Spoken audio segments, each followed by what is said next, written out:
Yeah, all right.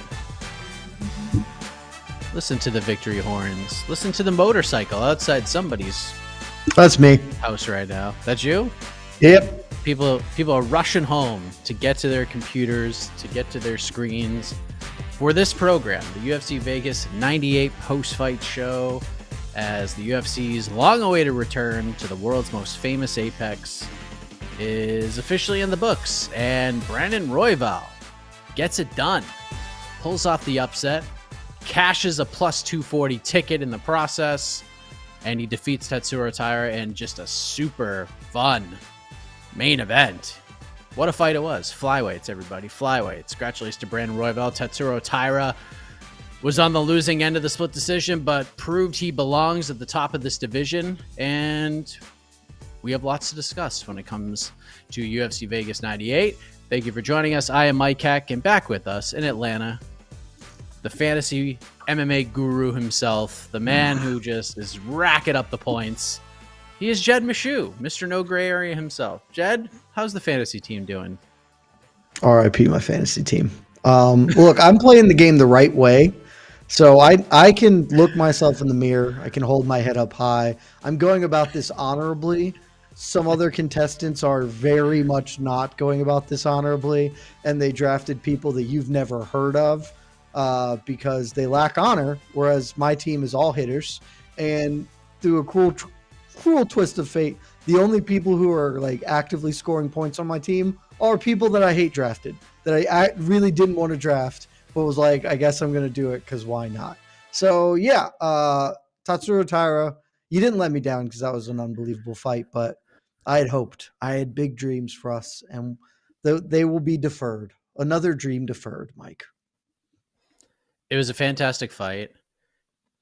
When I started hearing Joe Martinez read off the decision, I'm like, oh my God, is this going to be another one of those splitties that go the wrong way? Because I thought this is a pretty easy fight to score. Like, I know you can maybe look at a couple of the rounds as maybe a 10-8, but we know at this point with how the judges are scoring things, no one wants to give a 10-8. No one wants to give a 10-10.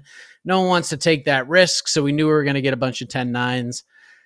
I just don't see how you can give Taira 3 rounds in this fight. I just don't see a world where that's feasible. I was a little stunned by the split decision, especially seeing 40. I mean, if you want to do 47-47, if this ended up a draw, I wouldn't have been that surprised, but I don't know how you can give Taira a card overall. I just don't see it. It would be bad. I think it was Sal D'Amato who did it, and he gave Taira the first round, which is very puzzling.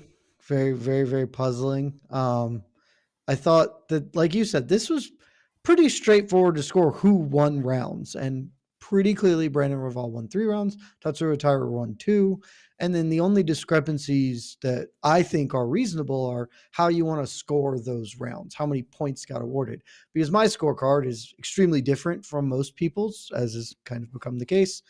But ultimately, I got to the same end point that Brandon Royval won the fight. He deserved to win the fight. Should have come down to the 5th round, and it did. But for Sal D'Amato, the 5th round did not matter. So, not his best night. He had a couple of other tough scorecards, as I believe, based on the Twitter reactions. So, yeah, ultimately the right guy won, and this is one of those losses that doesn't take too much away from Tatsuro Taira. Just had a split decision with the number 1 ranked guy. Even if maybe the split part of it's nonsense, he had an incredibly hard fought fight with the number 1 ranked guy. Went 5 rounds for the first time. Looked like he was dead to rights at the end of round 3, and then battled back to like make this a real scrap. One of the better fights of the year. It may get some votes for fight of the year at the end of the year, depending on how things shake out the next couple of months. So no real losers. And the right guy ultimately, leaves with the win. Sal D'Amato also was the descending score in the Daniel Rodriguez-Alex Morono fight.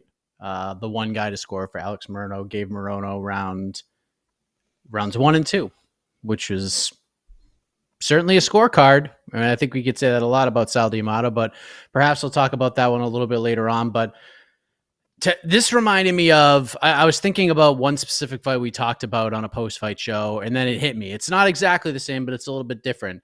this is very Corey Sandhagen Song Yadong-esque in the aftermath of it all, where the wily veteran comes through, gets it done, and the young up-and-comer learned some lessons, but proved that ultimately he is the guy that a lot of people thought he was. Tatsuro Taira showed a lot of gusto in this fight. I was with you, Jed. I even tweeted out, Taira's cooked after round 3. He looked just like he wasn't going to be in that cage much longer, but the man just comes through with just a reckless abandon 4th round. Brandon Royval could not escape this man's grasp in any way, shape, or form. Taira is the real deal, and Brandon Royval thought so as well. I loved what he had to say in the post-fight interview, saying, this guy's going to be a world champion. If you ever get to Denver, Colorado, you want to train with us, hell, I can help you become a champion. Hell, if you just need a ride, if you just need me to pick you up and bring you somewhere in Denver, I'll be happy to do that. I thought that was absolutely fantastic. But Tatsuro Taira, stock raised tremendously.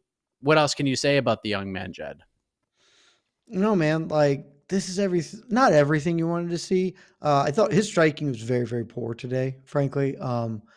Worse than I anticipated. He's never been much of a striker, but he's been kind of coming along. And I don't know whether it was just that Royval showed him some looks he wasn't prepared for, but he looked like he regressed.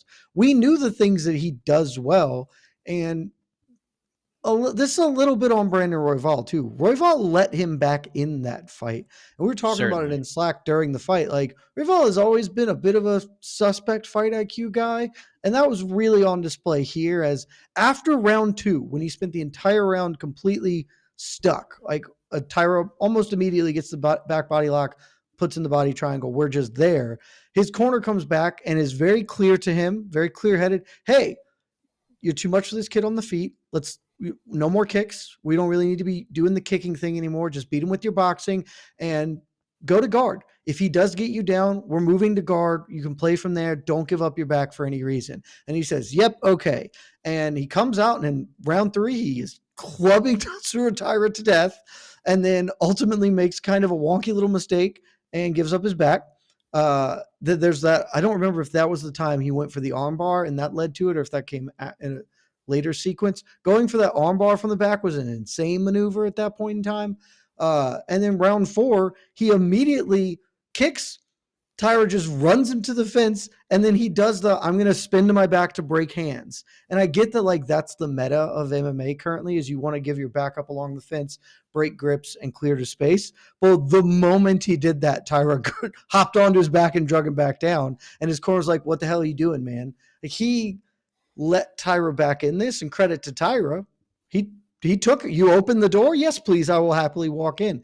And then round 5, you saw Royval do the smart thing, battle through it. And it was just a hell of a scrap. So I don't take too much away from Taira. Even there were certainly nits to pick here. His cardio, he fought hard, but looked like he probably could use a little more work in that realm. He was so gassed at round 3. Striking still needs to come a long way, but this kid's 24 years old, and he's one of the top 5 guys in the world. Sky's the limit for him, and I agree with Brandon Royval. I believe he's a future champion. Completely agree, and I completely agree with the Royval fight IQ stuff. And, you know, normally it was always the Royval from LFA, the Royval who first came into the UFC, just an absolute lunatic in there. Just full bore, insane movement. You never know what was coming, just reckless. And maybe that was to his detriment at times.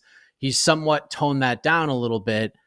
And yeah, there were some definite mistakes here. Round 3, I think he could have finished Tatsuro Taira. There was a moment where he hurt him with that knee, dropped him, and then instead of letting him back up and continuing to strike with him, he just goes back down with him. You mentioned the arm bar, and then Taira gets on top and didn't do enough to steal the round, but at least made it interesting and had full momentum heading into round 4. Like, he just got to be better. And then his team reamed him out as expected heading into round 4. But big win for Brandon Royval. He calls to be the backup fighter, not for the title fight, but for the Edmonton fight. But please.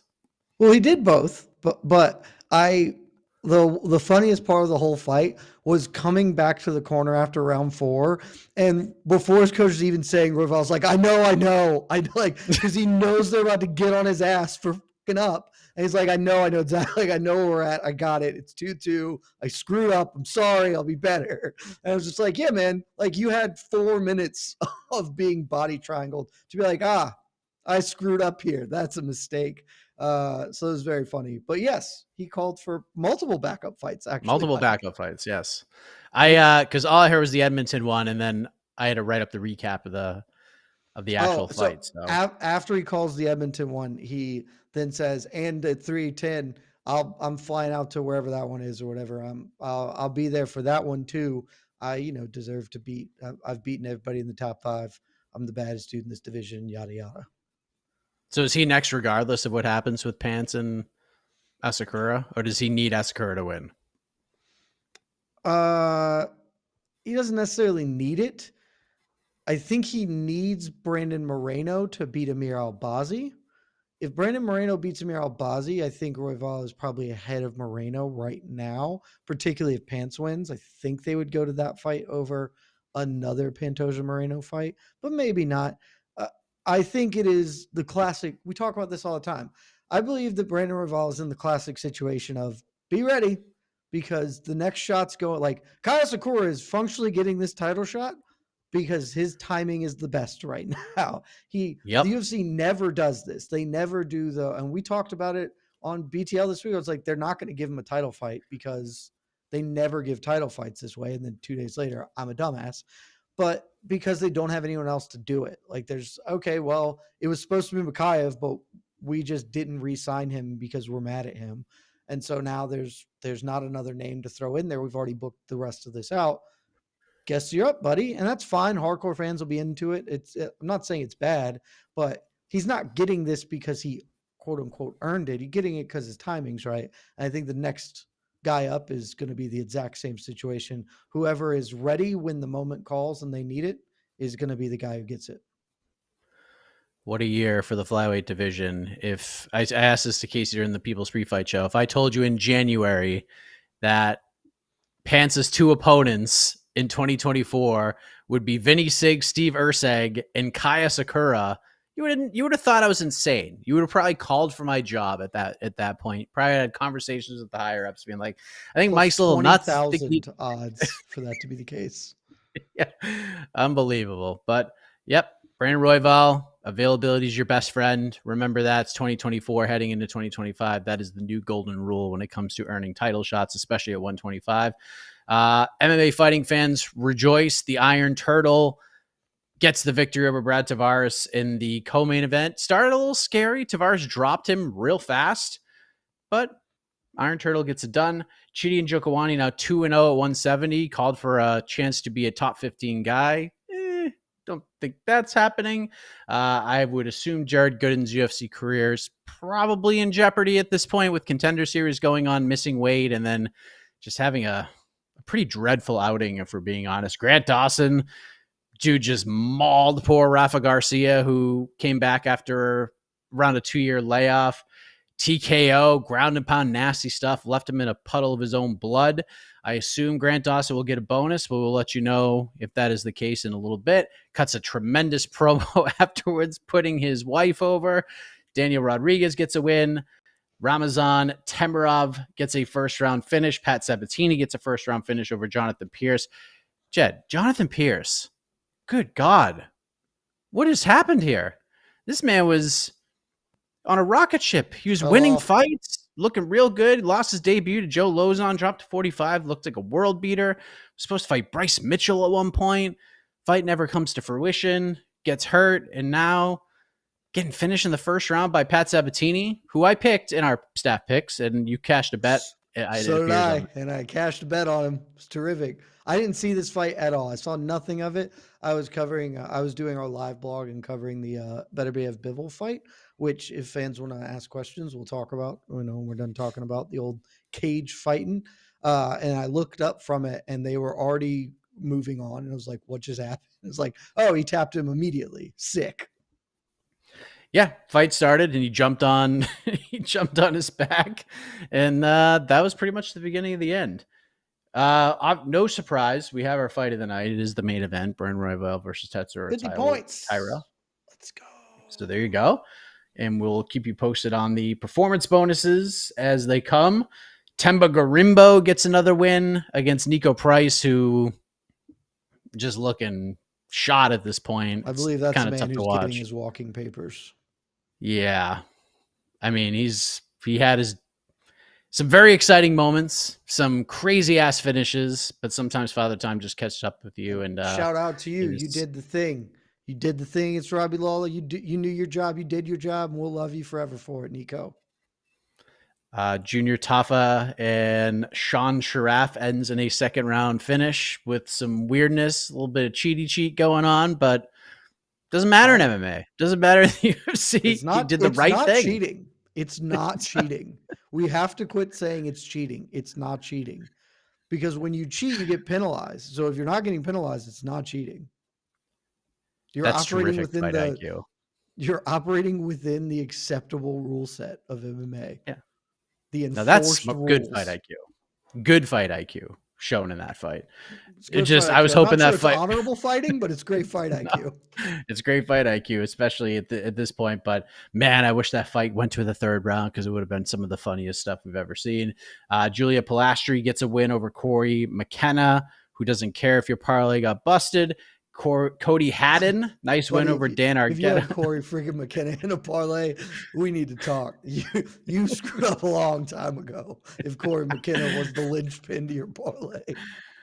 And nice win for Clayton Carpenter. I forgot that was his debut. I had no idea. I thought he had already had like 3 fights in the UFC. That was the second UFC fight. That was the second UFC fight. But that was his first fight in 18 months. Or more than that. February 2023, he had his debut. Dude, and that was his second fight. 17. It's a long time. It's a lot of months, but now he's 2-0 with 2 submission wins. Dude's real good. Y'all must have forgot. Still waiting on that other bonus, but we'll let you know when it comes. Let's bring Casey in. Maybe we just have fight of the night. We don't have performance bonuses. That would be just horrific. I need all the points I can get after the absolute travesty that happened at UFC 307 to Raquel Pennington and to Jose Aldo. But there we are. Casey, where are you right now? Oh, new location. I've moved my offices. Yeah, so yeah. Well, that's fancy. Got my records back there. Yeah, so yeah, just changing things up, move some furniture around. Where's your smoking jacket? Is that hanging on a hook off camera? Yes. Just turn a record on and put a pipe in your. Just go for it. Throw some Chet Baker on. Yeah, we're good. We're good. Son of a bitch! What happened?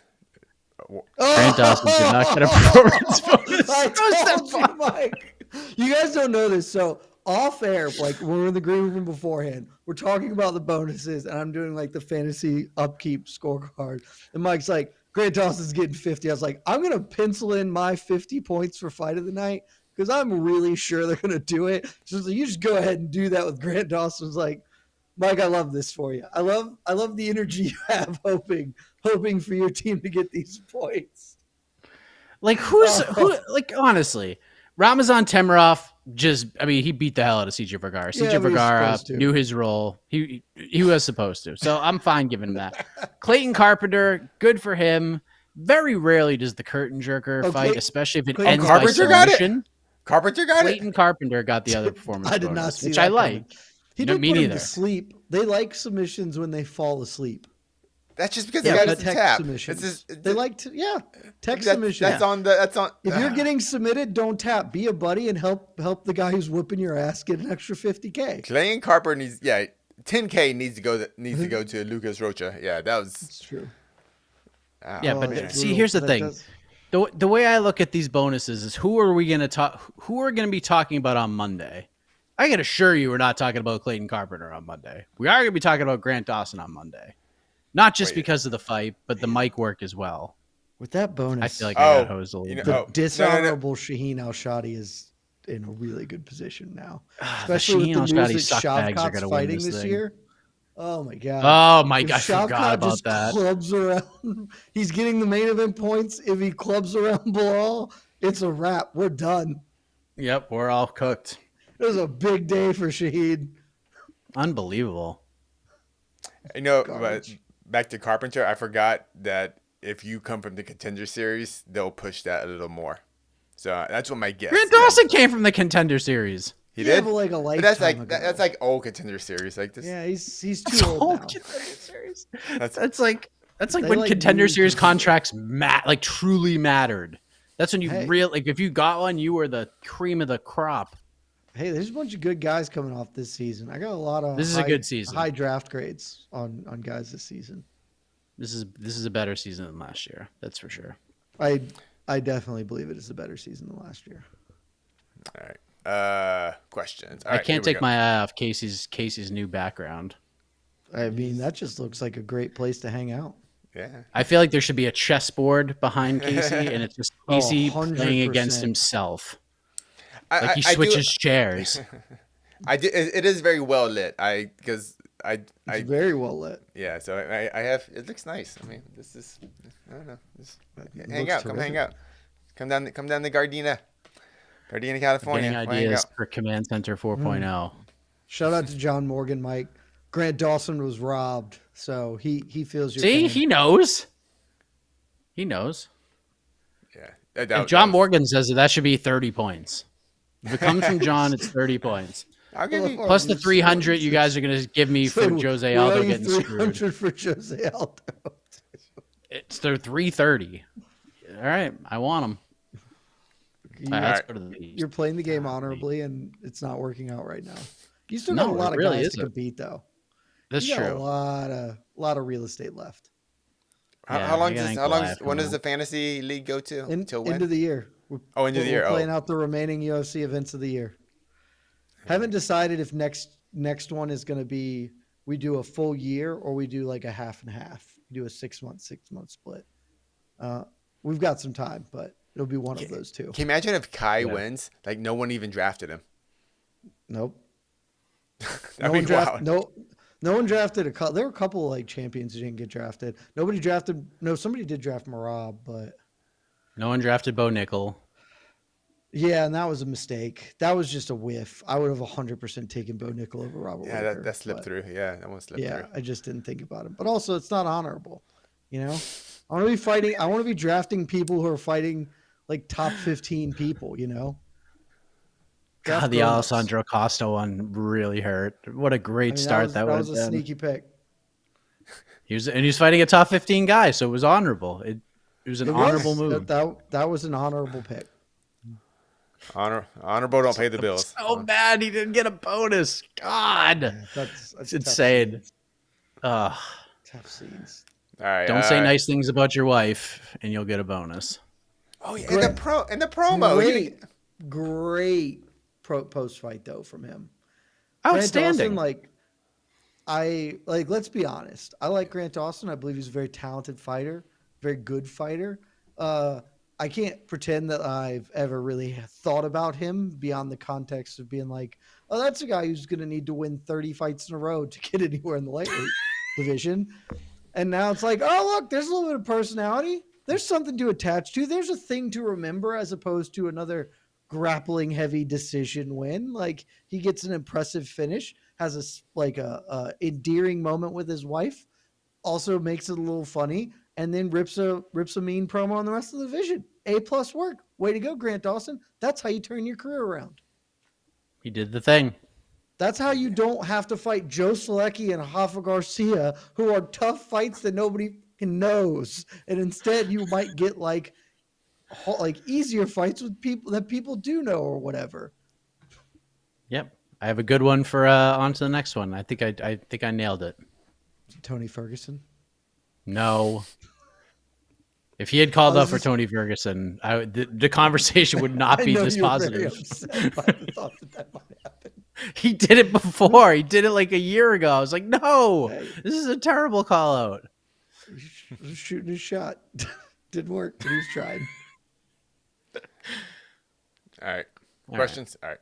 Got some super chat. Have you got it out of your system? Are you good, Heck? Yeah. Are you good? You got it out? Yeah. Until the super chatters come through. If we raise like $50 in super chats in support of Grant Dawson getting a bonus, do I get 50 points for each dollar? No, you get so much Duncan. Sick. All right. What we got? Let me hit the super chats first. Here we got from Everett Price. I've been on losing streak, but I put it all on Royval tonight. Can't believe Raw Dog pulled it out for me. Pun intended. You guys rock. I did the same. I wasn't gonna bet on this card. Normally, only bet on watch parties and like episodes of weeks where I'm on no bets barred. This morning, I was like, I'm betting on Royval. One bet, that's it. Plus 240, nailed it. I felt it all week, and I was like, I got to put my money where my mouth is. So, good call, Everett. Yeah, it was a crazy line. I mean, it was too wide. It was a crazy line. Yeah, well, it was too wide. Line was very wide. I had a Taira on points bet, and then I was looking to live bet Royval if it like went late. The problem being, the idea in my head was Taira's going to win the first 2 rounds, and then Royval might storm back because he has that experience. He's been around the block, whatever, and the number might balloon. But instead, Taira immediately dropped to like barely a favorite to live bet Royval. And then it was just like, okay, well, I guess I'm just not betting this again. And I gotta hope Taira gets a finish because we're not looking close to winning this bet right now. Taira, you got a point spread bet on Taira? Yeah. That was good. Good for you, man. Yeah. That's a gutsy one. Yeah. I mean, I wasn't going to play Taira straight at minus 300. Oh, 100%. That would be insane. But I didn't feel confident in like a decision or a finish prop. So I was like, I'll split the difference points. If he gets a finish, I'm covered. If he just wins 4 rounds to 1 or whatever, we're good. Oh, just because no one asked, I did score that fight a draw, by the way. But I thought the right person won. I did think that if I had to pick a winner, I think Royval deserved to win the fight. But if I go by rounds, I had it a draw. I believe that was my first ever 46-45 scorecard. Is it submitted? I've given some weird ones. Yeah. I didn't tag them, so I don't know if MMA decisions will. Yeah, I think MMA decision took the night off. They haven't updated media scores, so I'm kind of curious. Okay. I didn't tag them, so if they didn't get it, but the official MMA fighting scorecard is 46-45, and how many 10-8s is that? How many? It's 4 of them. It's 10-9 first round, and it's alternating 10-8s the rest of the way through.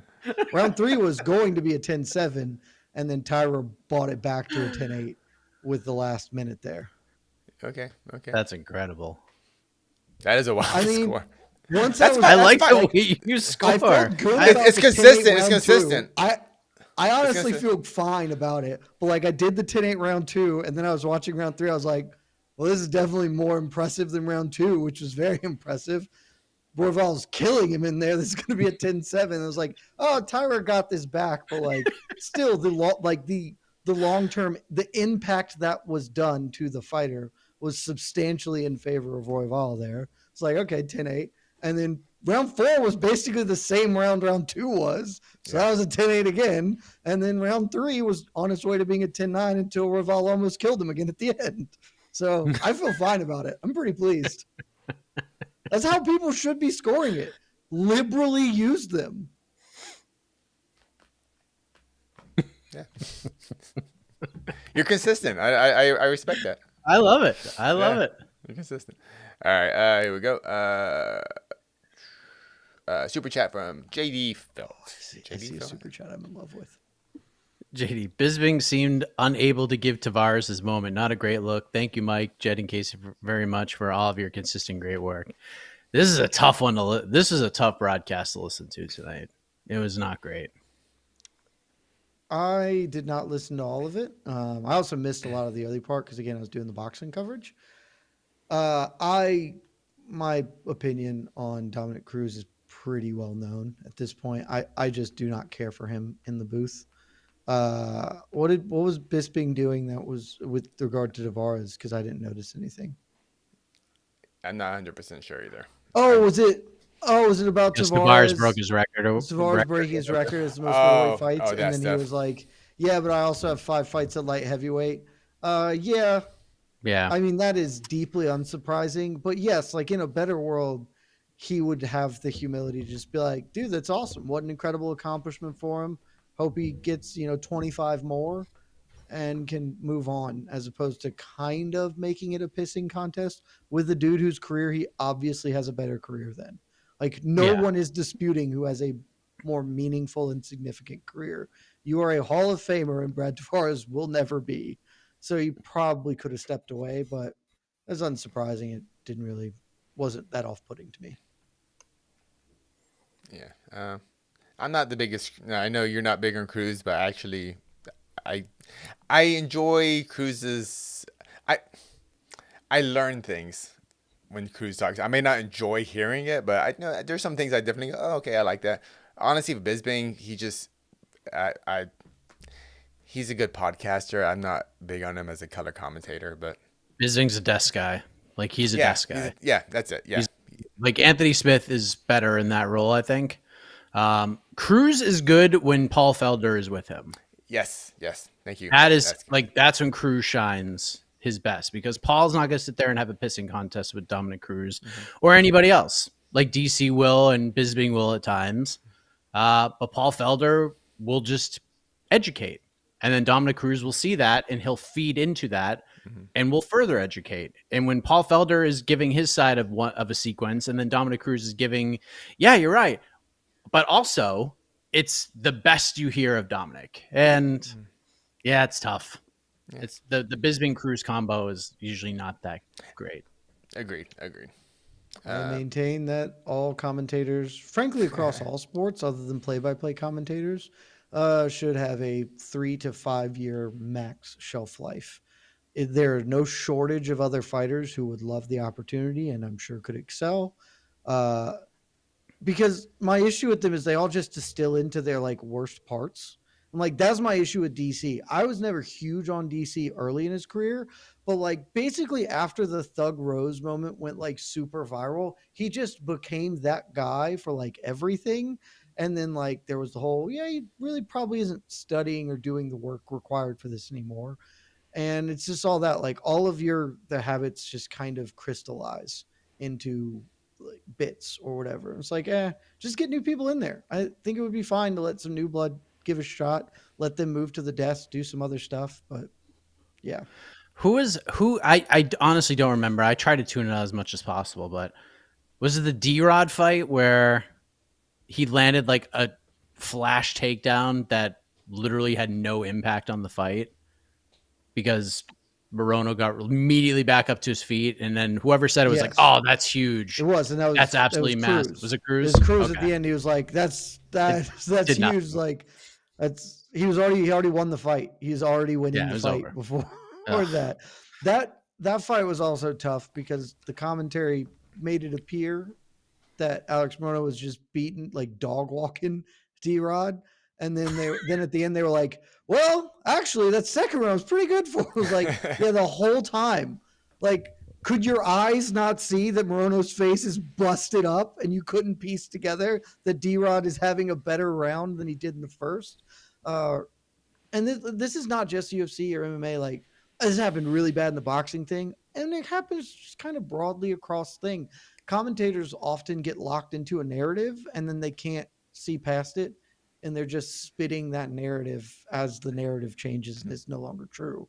It was super, super that for Tim Bradley's performance in boxing. And, but it is what it is. It doesn't ruin my experience. It's fine. Yeah. What I enjoyed, Sean Wheelock and Chris Lytle are awesome on the BKFC broadcast. They're just like two peas. They just know what each other's thinking at all times. And those fights last like 40 seconds each. And then it's just on to the next one. It's a beautiful thing. I want to give the color commentators a little bit of, credit or whatever, but it should be two teams. That's just, you guys do the watch party. You do the watch party for 5 fights. Imagine doing it for 14 fights and mostly unknown guys in a sense, So it is, it's tough. It is tough, but still. Especially think of it like this, because Casey is 100% right. Like a full UFC broadcast, like tip to tail, is 2 football games. Like NBC does not have Jim Nantz and Tony Romo out there for 7 hours doing back-to-back football games because it's an enormous ask. And it's functionally the same that is asked. Like totally agree that it's asking a lot. That's why I kind of stopped ripping on them as much. Yeah. It's not to my taste, I would prefer different. But like, dude, I get it. Yeah. And you have to peak when you're most exhausted in a sense. I actually like your idea. Like bring Joban and Chiesa down for the prelims. Yeah. And then have Bisping and Cruz on the desk if you need to go to them. And then when the main card comes, bring them down and bring them back up. There you go. I like that idea. And Brendan Fitzgerald kind of has to carry the weight, but he can do it. Dude's a pro. He's a New Englander. He can handle it. All right. Well, thank you, JD. We get some other super chats. Taira versus Urseg next seems logical and entertaining. I don't agree.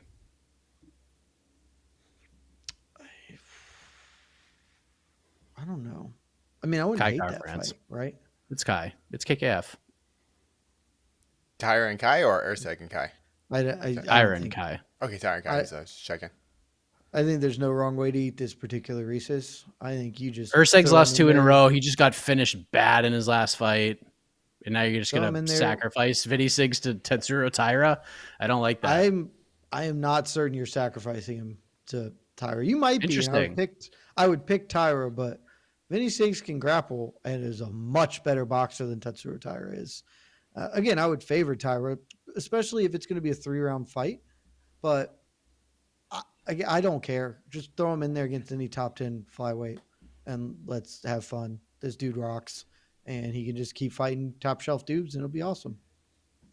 Give him the Albazi Moreno loser. Don't mind that. Yep. Works. Manel Kopp would be fun. I mean, I think he would kill Manel Kopp. So it wouldn't be bad if you're just trying to Manel Kopp versus Vinny Siggs is a fun fight. That's the fight I like better. That. That's a better fight. What's Mateus Nicolau doing? Yeah. That's a great question. No wrong way to eat this. Throw him in there. Timmy Elliott. Don't care. Just put him in with somebody. Yep. I mean, can I suggest something for Taira? When Taira came into the UFC, they really slow rolled him. Then he had the big jump up to Perez, and then Royval made sense. Do you kind of go back now a little bit? Do you build up Taira a little bit, get him someone outside of the top 10, or now that he's here, he stays here? I think that performance merits him getting to maintain someone in the top 10. I mean, if he won round 5, he wins the fight. Yeah. So yeah. Well, if Royval finishes him in the 3rd, then I would say, we got to fully walk him back, right? We got to say, okay, let's build him back up. I know the UFC doesn't do it, but I'd be like, let's give him an unranked dude and just let him, gain confidence. But because he didn't, and the way he stormed back in the 4th, showed grit, temerity, all that sort of stuff, I think he earns his right to kind of stay in the top 15 somewhere and fight a little bit back probably because he's like number 5 in the UFC's rankings. He'll have, unless they're going to give him the loser of Moreno Albazi, he's going to have to fight back somewhere. But it's also kind of still fighting up because he only has the one win over a top 15 guy. So yeah. Throw a dart, wherever it lands is okay. Yeah. Plus you have the magic of the world's most famous Apex, which is a perfect spot for a Tatsuro Taira main event. So you could just throw him in there with any top 15 guy and it works. He's either main eventing from now on or he is on the road. He is no longer just in the Apex. If he is in the Apex, it is as the main event, or he needs to be on a main card of a pay-per-view. Like that is where his career deserves to be, even in defeat tonight. Yeah, it just the one big thing that kind of worries me about Taira, and I'm very high on him like you are, Jed, is that he just, when you're this young and you rely on just being tough that much, because he took just a couple of big knees, got hit in the head way too many times, and I'm just and maybe I just need to give more credit to Royval, but I was just like, that's concerning when you hit the top tier guys. So that's my big concern about Taira. I'm not concerned yet because this is the first time it's really happened, and it's against the number 1 ranked guy in the weight class. Is this true? Yeah. If it keeps happening, then I will be concerned. But I'm giving him the benefit that this is Brandon Royval is Give more credit to Royval. Extraordinarily good at fighting. Yeah. Yeah. And he's such an awkward guy to fight at that weight class because he's so long. It's just crazy. Once Royval was just like, yeah, man, anytime this guy takes a step towards me, especially in the 5th round, I'm just going to punch him. And he did. Yeah. Boy, did he. Tyra couldn't get within like trying to 2 swing. feet of him. He was just like, I'm just going to put bone in between me and you. And that's going to be good enough. All right. Thank you much. It sure was. New small violence idiot contender in Timarov, Jed. Did you look at him and say, "Yep, he's in the family now"? I mean, he can't be, because not only did we establish who the small violence idiot was, literally like later that day, he did some small violence idiot shit in John Lineker just being the king of small violence idiot. But look, John Lineker can't fight forever. At some point, he'll have to relinquish the crown of small violence idiot.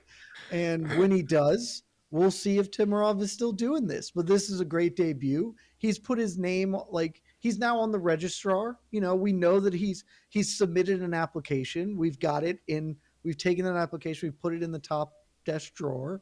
And when we need it, we'll go look through the applications for our new small violence idiot. Well, we got one, and he's a pretty goddamn good one. Yeah. The potential is there for Timarov, though. That's for sure. Potential is there. Man, John Lineker. What a guy. All right. He's the freaking best. John Lineker is the exact definition of it. Like, he and DDP are the same fighter. It's the best. He, DDP, Yuri, they're my favorites. I love them.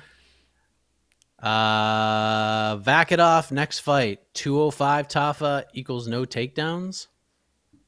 Was Tafa talking about going to 205? Did I miss that? Or you just... I missed that at all. Unless... They mentioned something about that on the broadcast, that Junior was a 205er, but I didn't... I mean, he should be a 205er if you just look at his body comp, but he's not. Yeah. And a lot of heavyweights do that, and that's how their careers go. So, no, we can do better for Vakitov than I think there's a Tafa. There's no shortage of light heavyweights who will just stand and punch with him. Yeah, I think Is Vakitov fighting at 205? That's where he was contendering at. Oh, was he? I thought he was at heavyweight for some reason. No, I think he's Tapology incorrectly listed it as heavyweight, but it was a light heavyweight fight. Okay, yeah, because I thought that looked super weird. I thought it as well, and then when it happened, they were like, "This fight's at 205." I was like, "Okay, now this all makes sense."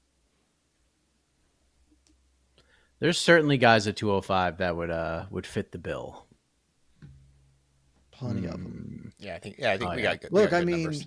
Cleo Roundtree Need to get got All-Star. Cleo Roundtree just failed to beat the Glory end boss, so maybe he gets his redemption with another Glory kickboxing champion. Ooh. Throw him right into the fire. Let's see what happens. Cleo probably kills Vakitov, but okay. There's only like 30 fighters in the division, so yeah, they'll find somebody. They'll just pick some dude and hope. Brenson Ribeiro is a pretty fun one. That might be a good one. That dude's like super get got. I don't. That's a dude Minyang Zhang clobbered. I think they're going to very quickly come to the determination that they can't turn him into Alex. I don't think Vakitov has the MMA ceiling that Pereira. Yeah, I'm with you. Not even remotely, frankly. I do not believe his game translates anywhere near as effectively. All right. But I guess we'll find out. I'm gonna save this clip when I make my future timeline videos. What's what's Andreas Michaelitis doing these days? Can we bring him back? Great shot. Just give him a puffed up middleweight. Just give him Michaelitis. Yeah, that's who Pereira debuted against. Let's do that. Give him Paul Craig. Yeah, Paul Craig's busy, and he's fighting Bo Nickel. And he probably takes his arm after that. So yeah, we can't do Paul Craig. There are ways to work around this, but just give him Alex. Just do it. Just give him the freaking fight. Why it would only be a little less ridiculous than giving Alex Khalil coming off of a drug suspension. And Jamal Hill will be One of so the most excited ridiculous that title happens. shots ever that nobody cared about. We're all like, this is categorically insane. And I love that title shot so much because Dana like did the politician thing. Like, you know, when you see JD Vance and he's like refusing to answer the question of did Trump lose the election? And he's just like talking around it. It was the exact same thing Dana did. Was like, why did you book Magomed Ankalaev instead of giving him a title shot? Ankalaev already had a fight, but he didn't have a fight when you were looking for a 307 main event. Well, I don't know anything about that, but this is just how this worked out because Dana can't come out and be like, we didn't want Alex to have to fight him. We wanted Alex to fight a guy we wanted to win. Because they were also hoping that things kind of fell apart, their plans, because they were thinking about doing Islam versus Arman in Abu Dhabi, Max Ilya in Salt Lake City, and then Islam got hurt, so they had to move Max Ilya to Abu Dhabi. Let's just throw Pereira in there with the first able-bodied man that picks up the phone and says yes. That's Khalil Roundtree, and then Ankalaev was already booked, so there you go. Booked. Plus, like we'll never know for sure. But with all the talk that came out afterwards, the Pereira was like pretty close to pulling out of the Roundtree fight. I suspect that his camp would have been like, hey, you can't fight Ankalaev with all this shit going on. You just can't do it. Whereas with Khalil, okay, we're good. We'll run it. It'll be fine. So it was great. It was unbelievable promotion. Tremendous. It was the best fight. We the fans won. We're the winners. We did. It was sick. And they made a star out of Khalil Roundtree. They did. Dope. They did. Dope. Nobody cared. Nobody was mad about it, despite being transparently ridiculous. Thank you, Throw House.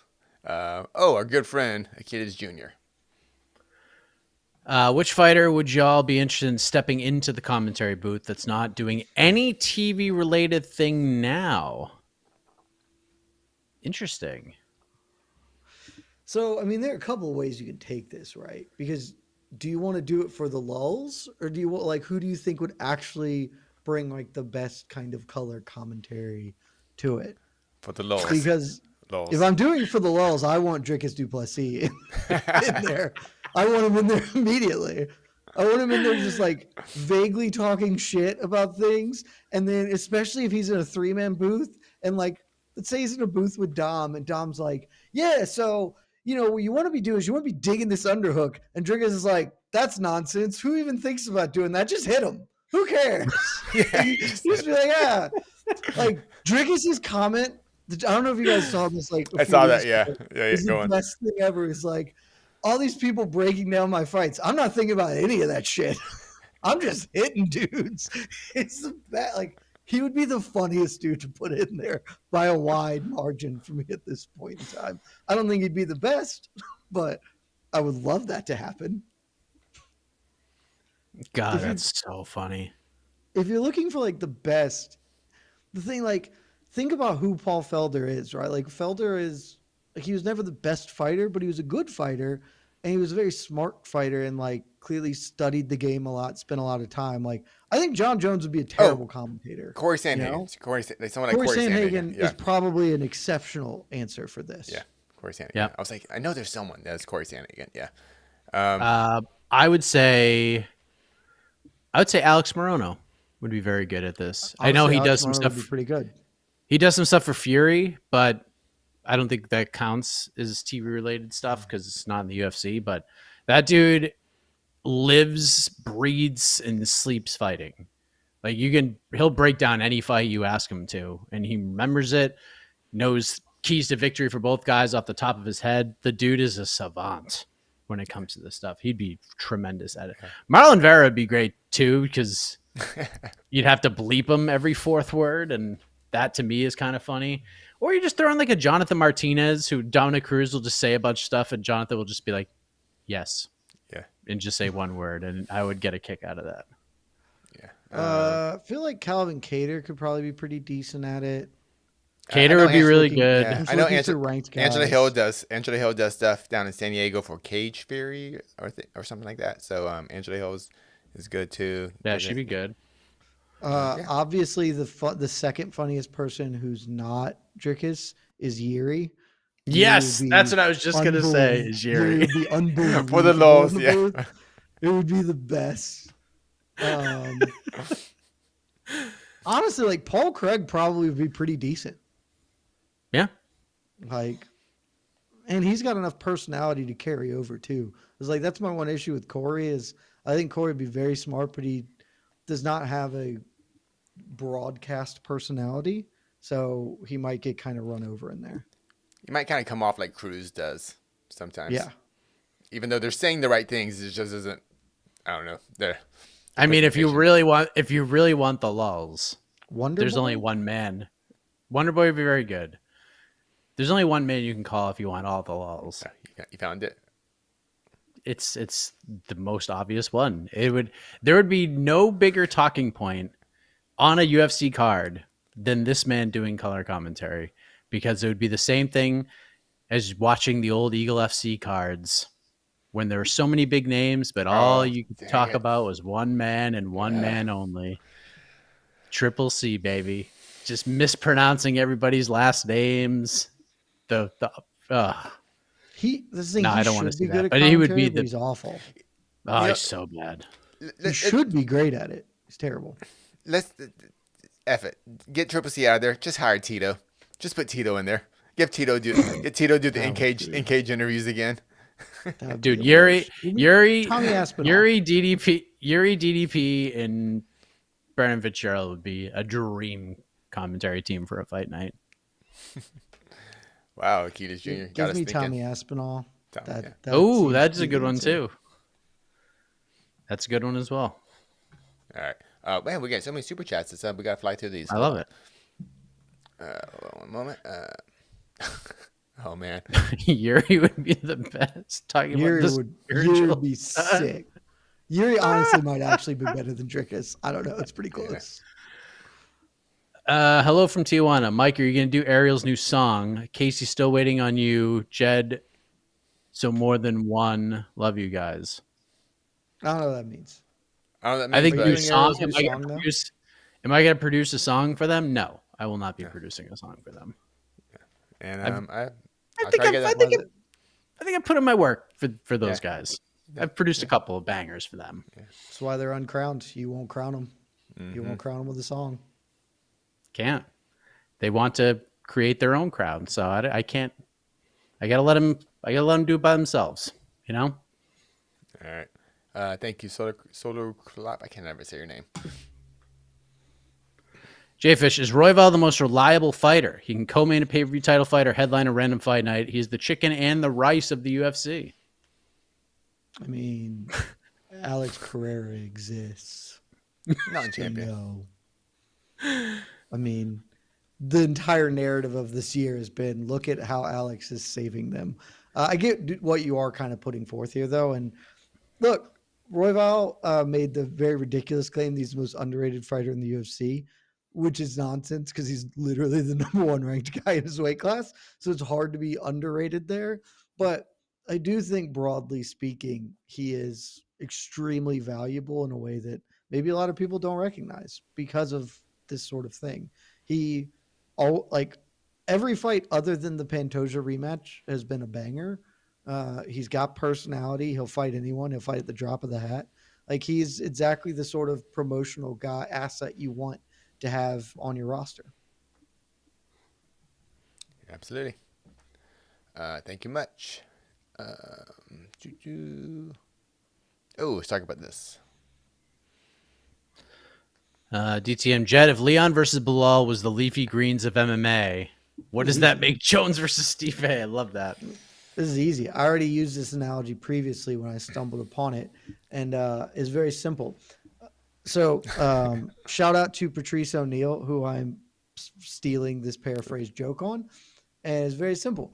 I'll eat some stale Cracker Jacks, but I want them right now.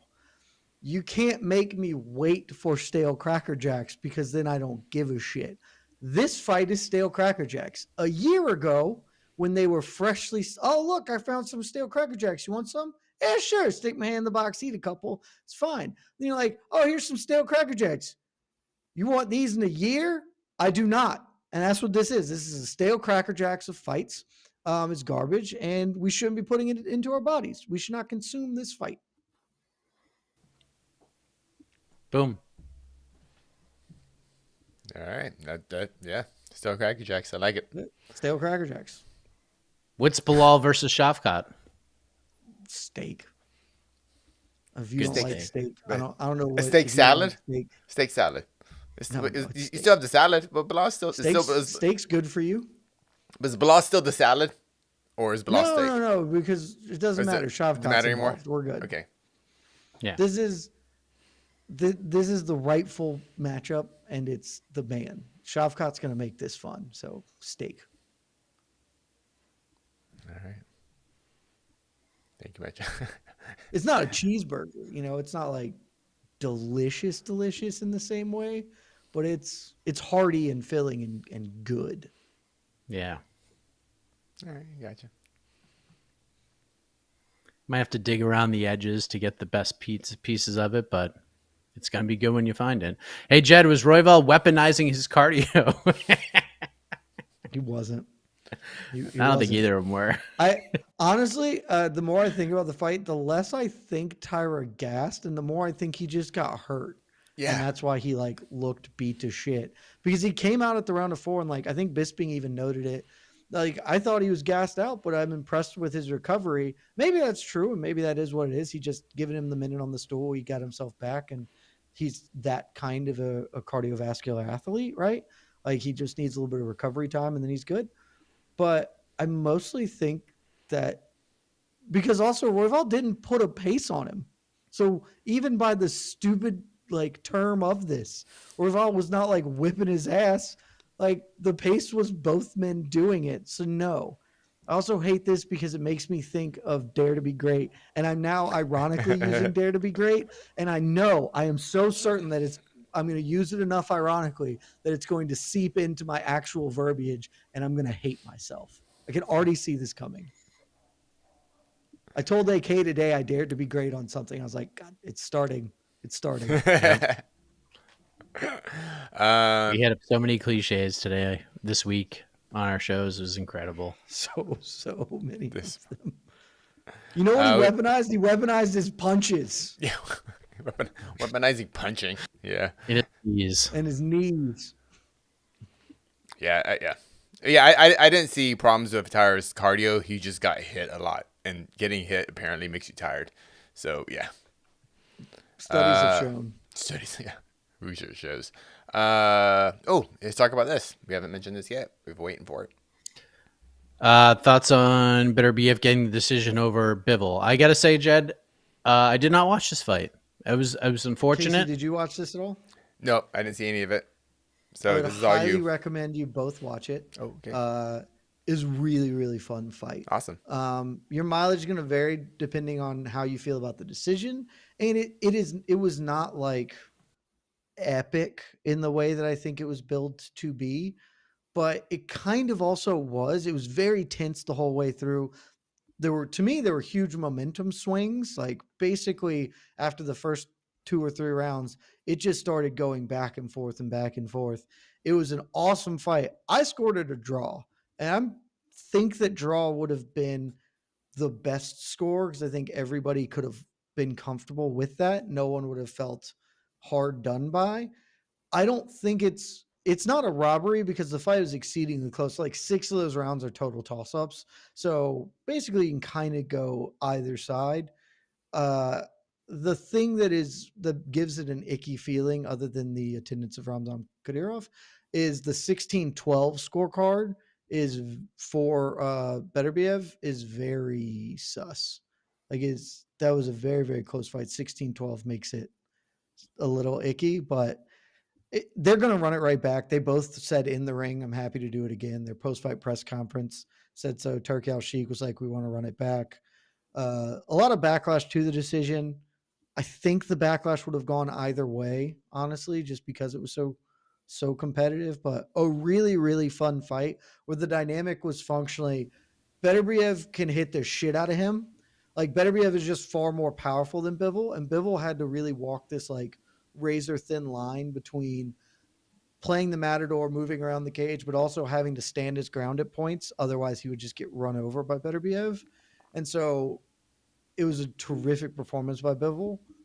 Pretty good performance by Beterbiev, not his best, and a really, really fun fight. I would encourage everyone to watch it. One of my favorite fights of the year thus far. So was it issues of the decision or the score? I mean, it translates to the same thing. Like it was too far apart. One of those things. Like one of the scorecards was too far apart, and then I think many people feel that Bivol deserved the win. I don't think either man really deserved it, quote unquote. So I was okay with whoever won that fight. I scored a draw. I thought it was very close. I think, at least based on the vibe, it feels like more people thought Bivol won. I am not really confident that either man won, though. I want to go watch it back and see, but like it's one of those classic fights. Like you've seen this fight all the time where Beterbiev was the dude coming forward for the majority of it. And so some of it is optics because some of those rounds where he is just marching forward, Bivol is sticking, moving, putting a combination on him, moving away. And Beterbiev caught a lot of gloves on his punches, but the issue was whenever he would punch, even if Bivol covered up, and Bivol admitted this after the fight, like they do the post-fight interview and he's got like a real shiner under his left eye. And he's like, yeah, this isn't from a punch. It's because he's really strong. And every time I blocked, my wrist would still just pop into my eye, and he did it a bunch. And every time, like almost every time Beterbiev landed like a hook, Bivol's whole body moved, even if he blocked it. So yeah. This is a really close fight, honestly. No one should be that unhappy with the scores, and they just have to run it back, which is awesome because, well, it wasn't the greatest fight of all time, but it was a really tense, really fun fight. I thought it lived up to the hype, and I'm excited to watch them do it again. And both guys are down? They said they were down for rematch? Both guys in the ring were like, it was also really cool. One, Beterbiev was like, not my best performance. If he wants to run it back, happy to do it. Great. He was, it was harder than I thought in there, et cetera, et cetera. Shout out to Bivol, who did for the first time I've ever seen a fighter do this. Like, hey, what's your thoughts? He's like, no excuses. I came in, I lost the fight. And he didn't say the no excuses, but he was like, no excuses. I lost. Hats off to him. And I'd love to run it back with him. He wasn't like, I lost, but I felt I won. He just, I lost. No, I think his exact quote or something paraphrase was, no excuses, and I don't want to say anything else that would come off like an excuse. Something like that. I was like, shout out, Bivol. You rock. Awesome. I definitely want to check it out. Thank you for that in-depth analysis. I appreciate it. All right. It was easily the most fun thing. Even I would say that I had more fun with that than I did the main event of the UFC. And the UFC main event was very, very good, mind you. But I think the Bivol Beterbiev was a more fun thing. Less satisfying outcome, perhaps, but more fun. Cool. Awesome. Real quick. My name is the Soul Rack, Carlos backwards, Lop. First few letters of my last name, but you can call me Babo. Jose knows. Mike on the nose is a banger. Thank you. All right. Thank you much. I'm the best. The New York Rick theme song is way better. Okay. Thanks, Bebo. Thanks, Bebo. And 2 more super chats before we hit a couple other questions. Thoughts on PFL calling Cyborg the GOAT and Francis the undisputed heavyweight champion in their promo? They did? I didn't see this. They should. They're the promoters. They should say that. Yeah. Well, yeah. I also don't have any issue with, certainly the Francis one, because that's true. Maybe not he's the lineal freaking champion. Maybe not technically true by the definition of undisputed, but it's close enough. And the Cyborg thing, there's a case for it. I have no issue. You're not going to have that many people supporting it, but there's a case, and they're her promoters. So yeah, you should 100% do that. Actually, if you PFL should be promoting, please. If PFL did not say that, I would be like, "What the hell are they doing? This is exactly the conversation you should get people to be talking about." So this is good. Not Kayla Harrison ran away from them It should be. That was silly. Yeah. That's silly. Yeah.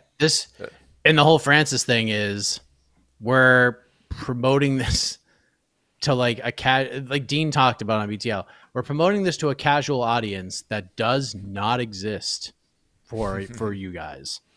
It does not exist. So your promotion is two huge guys are going to hit each other, when in actuality, who you should be promoting this for are the hardcore fans. Like, this is who's going to spend the money on this. The casual viewing audience ain't shelling out $50 for this, for many reasons that we discussed on BTL. Scheduling, other sports going on. You're Bama. Yeah, you're selling six. This is gonna do like 9,000 buys. Like, this is not me making up a fake number or whatever. I don't know. Yeah, it's not gonna be good. But Francis, you need to treat Francis like this is for the lineal championship. Go watch my Eric Nixick interview. I asked him about that. I'm like, don't you think it's kind of weird that we're just talking about two big men fighting each other? Eric Nixick, like an hour before we talked, it was like, oh yeah, I didn't even know it was for a title. And then I realized, like, oh yeah, this is an actual 5-round fight. It's a title fight. He forgot because of the promotion and how the PFL is presenting this fight. He forgot it was a freaking 5-round title fight. It's insane. It's absolutely insane. But they should be doing that. That's next week, right? That is this weekend, right? Yeah. This upcoming next Saturday, week from today. Yep. Daytime card. Yes.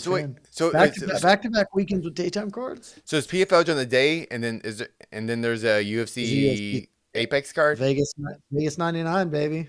Oh, Michelle Pereira taking on Fluffy Hernandez. Oh, it's gonna be a long day. All right. Yeah, but it's a normal time. So like, I think when the PFL main card starts, I think that's when the UFC prelims start. Yeah, there'll be, which is also going to hurt the PFL. That is wild. By the way, go on. Go ahead.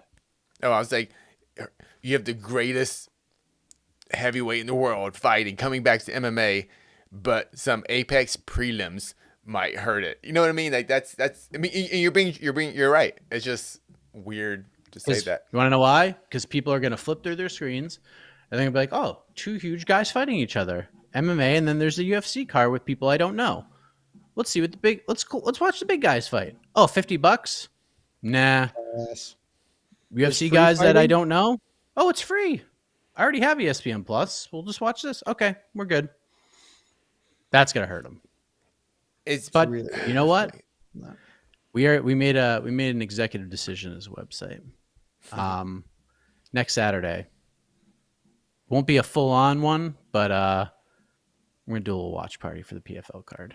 That's right. We'll zoomy zoom. Great card. It's a great card. It is a great card. We're not gonna do it for the entire thing. We'll probably maybe for the last 4 fights. Certainly the last 3. What are the last 4 fights? Obviously the main event, then Pacheco. Main event, Cyborg Pacheco. Then there's Eblin Edwards 2. Yeah, that's and weird. then AJ McHugh and Paul Hughes. We should probably start it there. That's what I'm thinking. I think so. Maybe we'll do Ohio State lost. You haven't seen how they lost? Nope. It's the best. It's the best. Dude's been doing all this shit. I haven't paid attention. I'm not gonna spoil it for you because it's God. It's I'm terrific. excited. If you're not an Ohio State fan, if you don't like Ohio State, then you're gonna laugh. Is Damon okay? Damon, our heart goes out to you, buddy. Damon's probably livid right now. I mean, they're still going to make the playoffs, so it's fine. But but you have to see how it ends. Can't wait. It's terrific. Before we get out of here, let me see. I miss any questions I want to hit up. Man, Sal Yamato had a pretty bad night. I forgot he was the descending scorecard in the Corey McKenna Pilastri fight as well. Jesus Christ, man. He was on one today. You stink. He stunk tonight. All right. Real quick. Jed, will you be at BKFC when they come to Duluth, Georgia in December? When are they doing? I had no idea this was happening. Neither did I. How far is Duluth from you? Not very far. Oh, okay. Well, you should go. You should absolutely go. That will depend entirely on when they're going. I'm looking this up right now. I don't see BKFC schedule. Because I'm in. I'd been planning to go to freaking 1 when it was coming here, and now that's no longer happening. I don't see this thing. Where does one find dates for BKFC events? If they are coming and you're available, you will go. 100%. If they are coming here and I am not out of town to cover the UFC or in the Tampa card or something like that, and honestly, even if so, maybe I'll just do that instead. Yeah, I would absolutely go. It's Duluth's a very short drive. All right, and the electric, on my bucket list to see a BKFC live for sure. It's tremendously fun. I love it. And our last question and last super chat before we get out of here. Casual fan, you guys dare to be great and always succeed. Yes. We didn't dare to be great. What? We didn't dare enough to be great. I think we could have dared more. Have you seen this setup? This is a great setup. See what Casey did? Yeah. I love the chairs. Because see, now I'm at the accessorizing stage of Command Center 4.0 because the vinyl is being ripped out on Wednesday, sheetrock going up. Got to figure out paint colors, chairs, the whole setup, all of it. So, and I suck at making decisions. Terrible at it. I always feel like I'm going to make the wrong one. So I'm just going through Wayfair and all these different things. It's going to be like I'm telling you right now, it's going to be it's going to look completely different.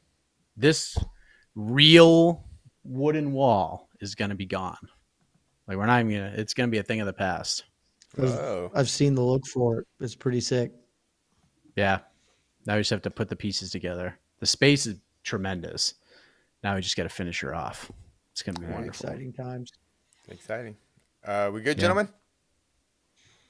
Yeah, I can't. Ed's going to go watch the end of the Ohio State game. It's good. He's going to laugh hysterically. I'm trying to figure out where this man has determined that BKFC is coming to Duluth because the internet is not telling me this, but I hope so. If it's freaking Wild Bills, it would be sick. Why would they go to Duluth? So legitimately the only reason I can think of is because there's a place in Duluth called Wild Bills, which is a local MMA fighting spot. They've done a bunch of MMA cards. I went to an LFA there once, a billion years ago. They used to have Wild Bills fight nights there. It's a big bar basically where they can put a cage in. That's the only reason I can think it would be going to Duluth, and it would be sick. Sounds like the best reason. Sounds like the best. If they took me to see Wild Bills, I am going to that over anything that's near in competition. It'd be unbelievably silly in the best. Well, my friends, AK and I will be doing some matchmaking tomorrow. On to the next one, and then it's on to Vegas 99 and PFL Battle of the Giants Fight Week. Our own Jose Youngs will be there, so lots of coverage for Casey, for Jed. I am Mike Heck. Good night, everybody. Love y'all.